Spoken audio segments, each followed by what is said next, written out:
Mm. Okay, I'm going to mute us.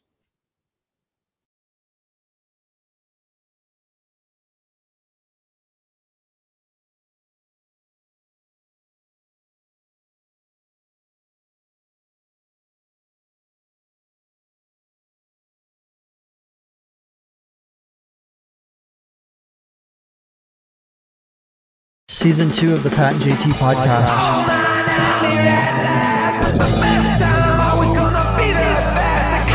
Exclusively on the Hurrdat Media Network. Uh-oh. What's going on? I don't know. Is everything okay? Everything's fine. Yeah. I don't see you. I don't see us. I don't know why. We're there. Hi, it's our Facebook Live. Actually, this is I don't know what we're just I don't know what's going on. There we go. Now it's there. Okay. I'm at home, obviously. This is not my Zoom background. I don't have a That's your real background. It's my real background. This is mine too. Notice the lack of grand piano. Yeah, you got rid of the grand piano. You sell it on Marketplace or something? Yeah. Yeah. Got to buy Christmas gifts. I was trying to find a place. I have this, my camera is obviously, I didn't realize it was such a fisheye because it's usually not. You get a new camera because normally it's this. I never see your fridge and you need to clean that up. I got a lot of stuff up there. Yeah, you got a lot of notes up there. You'd think I have kids, right? Yeah, right, exactly. But we use it. It's the same camera I use on Zoom or Teams or anything else. And I pulled this up today and I'm like, whoa, that's my whole house is almost on here. But and then I was going to use the ring light, but then I went to turn it on. Oof, and there's a little bit of a reflection. Oh, right there. Yeah. So I'm like, it actually looks better without the ring light too. I'm using my ring light because I need all the help I can get. You're good. Well, actually, I'm using the ring light because quickly at the beginning of the show, I have two very special guests, and they have a writer. Like when you get a band, like when Aerosmith comes to town, they give you a list of everything they need in their green room, whatever that is. Yeah. My special guest said they need a ring light. Otherwise, they weren't going to come on. They weren't going to come out. So I got it. This is Molly. Oh my God, we're going to go right into the guest appearances. Yes. Oh, that's part of the deal. That's part of their. She's at the top of the show. Molly's not a fan of mine. Like I know deep down she loves me, but she'll never tell anybody. Yeah. Oh my God. How much did she weigh? How much does Molly weigh, babe? My assistant. I call her babe. 11 pounds. No HR problems there at all. Right. I even smack my assistant in the butt every once in a while too. Don't tell Angie. As long as it doesn't happen on HR or Hurrdat grounds, I think we'll be okay. Yeah. Okay. Here comes Addie. Addie likes me a little bit more. Is Jack around? Like maybe that should is he around? Because look at the camera, sweetie. Mm-hmm. Nope. What are you looking at me? She's looking at me like she's gonna bite me. Look, Addie. There's Addie. You're burying my belly. Oh yeah, I'm trying to show on her belly. That's true. Hi, Addo. Aren't they cute? Yeah, that wasn't the most flattering hold on me, so I'm sorry. No. But where's Jack? Jack just left the room. He was just here, and then like right around here, you may have seen his tail go around the corner. Mm-hmm. He just went to the living room to go lay down. Oh, gotcha. He was like, he's matured a lot because usually when we first started everybody working from home, he'd hear you start a meeting and he'd start squeaking his little whatever.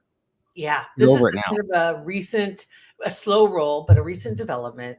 And he's not doing that. He still will do it when I'm on the phone sometimes. I don't know how he can differentiate, but yesterday he was at daycare yesterday, like for 10 hours, and he is just beat. He's sore. He went outside, chased the Frisbee like one time. I'm done. That was it. Came in, laid down. And then he just wandered off. And I just saw his tail kind of slide by right over here as he walked off into the living room. So he's going to go lay down for a little bit. So that's awesome. Start to the day. But anyway, I was just going to ask you, did you get a chance to watch yesterday? And I caught it by accident because I didn't even know this was happening. That's how I'm not paying attention. But thank God for the live feed. Right. You can catch on Twitter or various places. And I saw the Kanye and Drake concert, a little bit of that. Kanye fascinates me.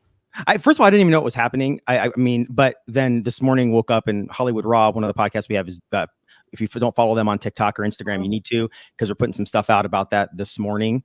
So yeah, it was the group text was a flurry last night during the night. So yeah, it's pretty cool. So what happened at the show? They had the show, and basically they had 70,000 people there. Had a great audience. I mean, they said that everybody showed up at the Coliseum in Los Angeles to see it was a benefit show, and Kanye and Drake. So it was kind of almost like I don't know, what do you want to call it? Get over ourselves concert as well, because they've had their own little tiff back and forth. Like a get back together deal. Yeah, squash the beef. Yeah, like bury the hatchet. Let's get together and do this together. We can work it out. So they did a ton of songs. Ye played a ton of songs, and all this good stuff. And then at one point, he started singing one of his songs, and at the end of it, started kind of freestyling a little bit. And at the end of it, it was "Run Right Back to Me." It was the name of the song, "Run Right Back to Me." More specifically, Kimberly. Yeah. Oh, gotcha. That's how he ended it. "Run Right Back to Me." More specifically, Kimberly. And I'm like, oh. And on top of it, Kim was there. So Kim, Kendall, Lizzo. Let's see, it'd be Mom's boyfriend, Devin Booker, Megan Fox was there. There were some other top names too that were there, but yeah, they had quite a bit of the Kardashian element was there in the audience, and about the kids, Saint and North were there. So thought that was kind of interesting. But what was funny is I think at the same time while this was going on Fallon, I believe it was Miley Cyrus was with Pete Davidson. I saw clips of that on TikTok. It was pretty funny. Right? Yeah. And they were talking about some of their experiences together. But it was kind of funny is because then I see this post by somebody who says, there's Kris Jenner.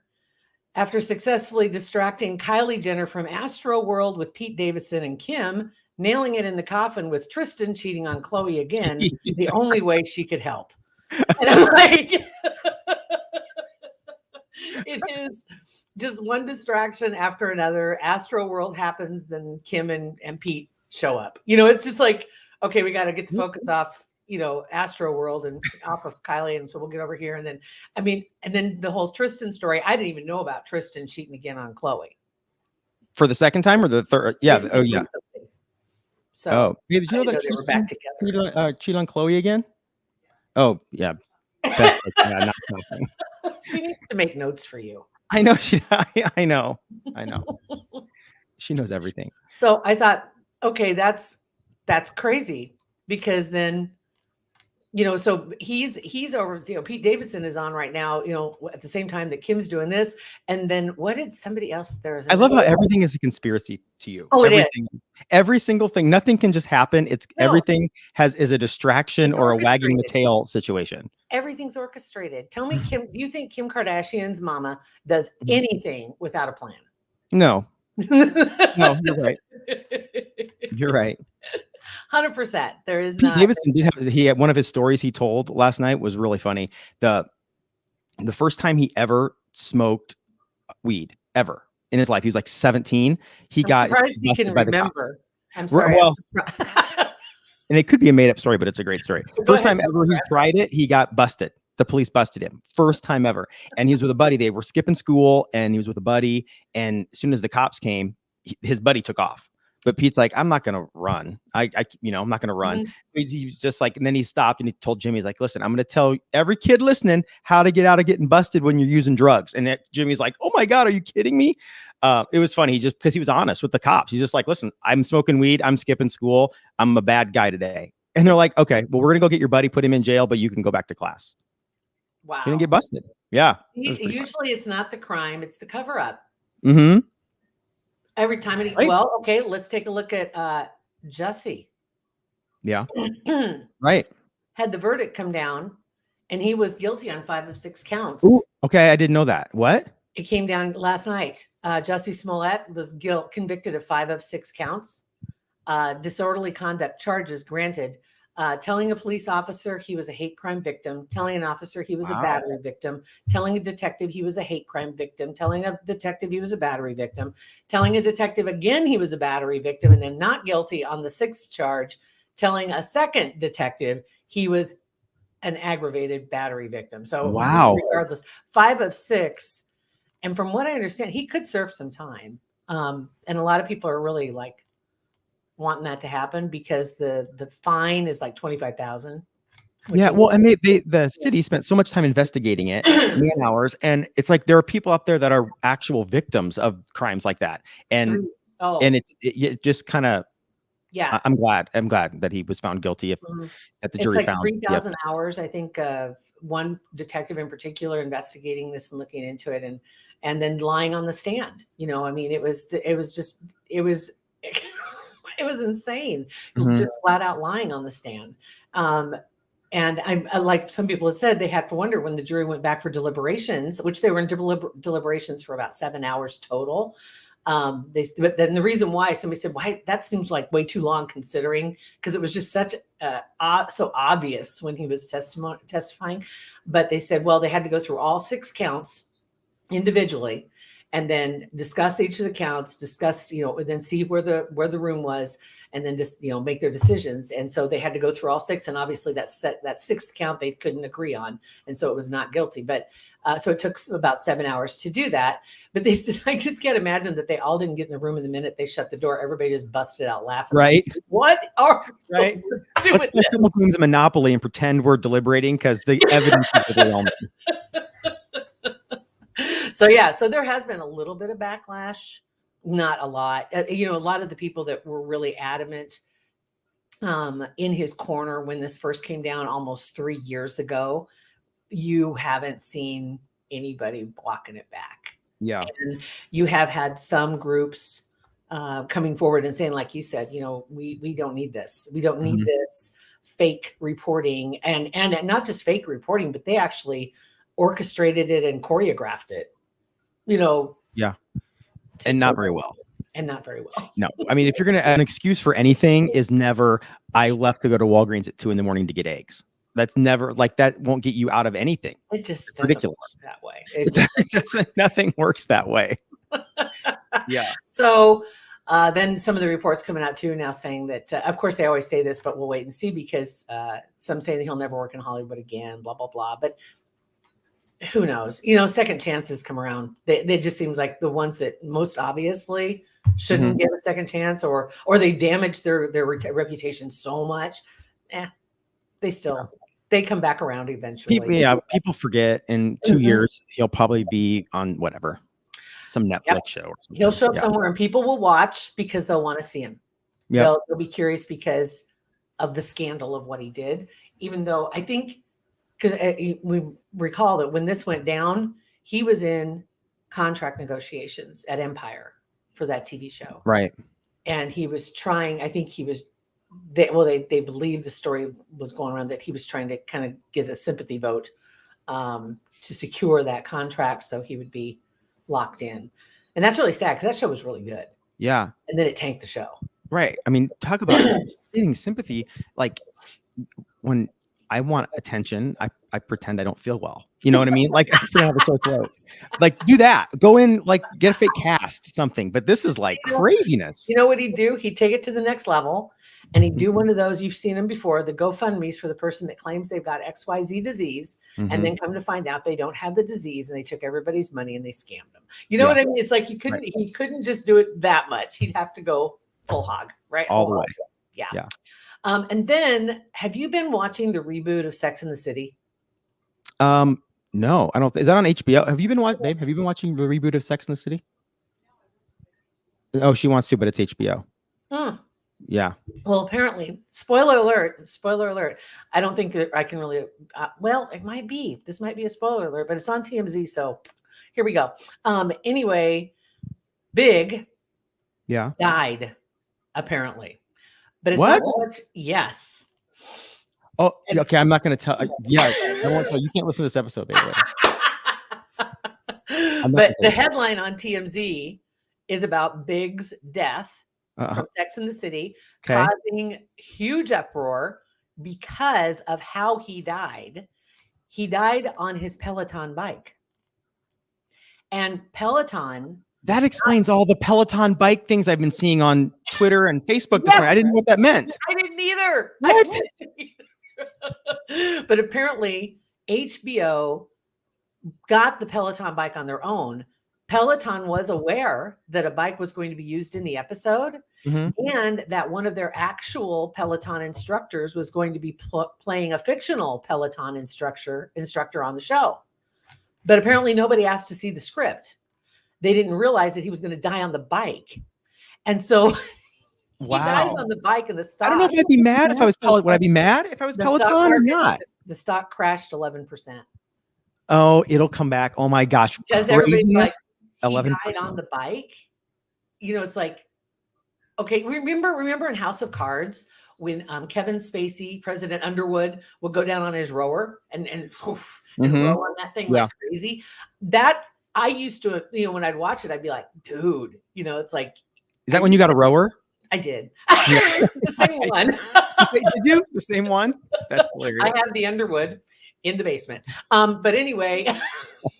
I guess I would. I understand what I mean. Peloton. I'd be pissed too if somebody called us like, "Hey, do you guys have a Pat and JT hat?" And we're like, "Sure," and we send them the hat, and then a month later, it's in like a porn. Like, well, you didn't tell us when you were going to use it, right? You didn't ask how, but they knew it was going to be in the show, and so they're probably thinking that I don't know, Carrie's going to be working out, you know, or something. I would think that. My mind wouldn't go there where it went. No. So now you know what the Peloton memes are about. So sorry if that was a bad spoiler, but no, it's fine. It's okay. I'm just not going to tell Beth.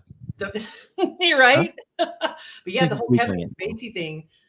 I was thinking about that with House of Cards, and the reason why he's kind of top of mind, the Ghislaine Maxwell trial. Some pictures came out, and there's some real doozies that came out too. There are a few that came out that I've never seen before. And I have to say the biggest complaint about this trial is the fact that there's no new information really coming out.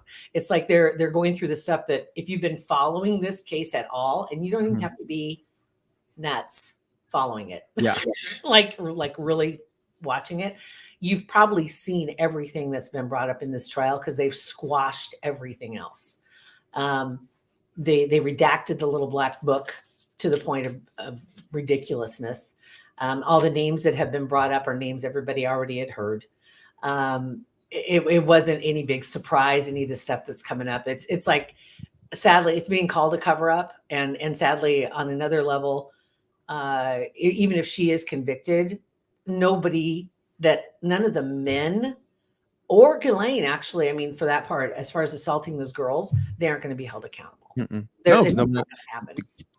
So I'm wondering, when something like that is redacted for evidence, does the judge even get to see it before it's even entered into the court? That everything is redacted, so no one really knows who those names are. I think there's probably some people who do. It's just you can't use it. It can't be entered into evidence. Like there are names that are floating around that didn't come up in this trial. There are a lot of names that didn't come up in the trial. They're like the pilot threw out some names.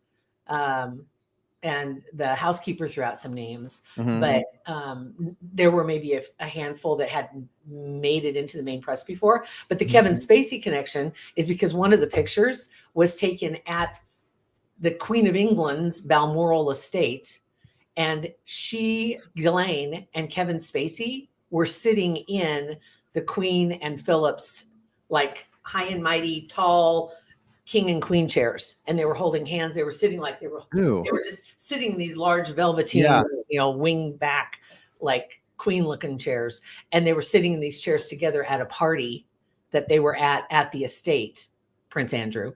And that's Kevin Spacey's name, of course, is attached to the Lolita Express as well. Yeah. And not shocking on that one. No, not at all. And, his trial fell apart last year or two, because sadly, all the people that were testifying against him died. Yeah. What a coincidence how that happens. Isn't that crazy? Super crazy. All three of them died, so they had to drop the charges. But there you go. Man, so you brought it today. Right? I kind of did, just by accident. You totally brought it today. I was hoping that Jack would walk through. I was hoping. And by the way, this pillow right here, that's Jack's bed's right there. Oh God, I didn't even know. Normally we don't see that, but now with your new fisheye, you can see professional skateboarder camera, we can see everything. Oh my God, yeah. So that's his area right down here. He usually Sweet. lives there. Yeah. So, anywho, so that's it on this end. I'm glad you brought the guest stars. Yeah, they're back. They're already off. Their Tahoe took them back to their hotel, so they're out of here. That's awesome. Well, they did a fine job. They did. Yeah, they They're did. probably going to get some pushback about their presentation. They were worth all the tuna I had to pay them to get them in here. They were worth it. We have one more. Okay, we'll have Oh yeah, the encore fans are calling for her again. Hold on. Oh, that's what it is. Yeah. There we go. The cat in a basket. The cat in the basket. There we go. Okay, there, perfect. Okay, well, thank you everybody for. I can't. She's not in frame. There she is. Molly says thank you for watching our Facebook Live. It's every Friday at 9. Yeah, ish. She's not bored. She's plotting my death. It's what she's doing. So you can find us. We're here on YouTube and yeah. Allie just wrote that. Cat and JT. Cat and JT. That's funny. Oh no, she's going to be in the title. She's going to want more tuna. Yeah. Dang it. So step it up to albacore. Just. Well, no, we have this new little tuna squirt. These little tubes. Oh, okay. Oh, little tubes of. It's definitely. I don't think it's real tuna. Have you tried the Tiki Cat? Is it the Tiki Cat? Tiki Cat? What's Tiki Cat? You have like the little toppers. It's like gravies. Oh yeah, we've tried that little gravies. Yeah. Well, I call them tuna squirts, and that's so disgusting. But it's a little tube. I know. Salmon, tuna, chicken squirts. It's so disgusting. It's so gross. Yeah, her head smells like tuna right now. Oh, and Fabuloso. I okay, real quick before we go, I'm working from home today. We have a cousin Kate's wedding this weekend. All the festivities start. Family's coming to town today, so I was tasked with cleaning the kitchen, or not kitchen floors, the bathroom floor in our bedroom and our guest bathroom. We love Fabuloso. It smells fantastic if you use the proper measuring amounts. So apparently, if you read the directions, it says use like a 1/4 cup for every gallon of water. I used probably a full cup, if not a cup and a half, with about an inch of water. Our house smells like a Super 8 right now. And the cats smell like it. It's just, Beth had like a headache in the middle of the night because of Fabuloso. It's a lot. You can't even smell the cat food, can you? No, you can't. You can't smell anything but Fabuloso. Nothing. Oh, gosh. Well, she should have known better, I think, putting you in charge of bathroom floors. Oh, I know. That's exactly the conversation we had this morning before I got to bed. She goes, but by the same token, I think you did that on purpose. I didn't do it on purpose. I see where you're going, but I did not do that on purpose. You don't want to do it anymore. I know. You're ruining my secret. All right, so it's Pat and JT you're on YouTube or Facebook. We're also on Twitter and Instagram. So thank you guys for watching our Facebook Live, and have an awesome weekend. Yeah. Bye, guys. See you later. Pat and JT Podcast, a Huda Media Production.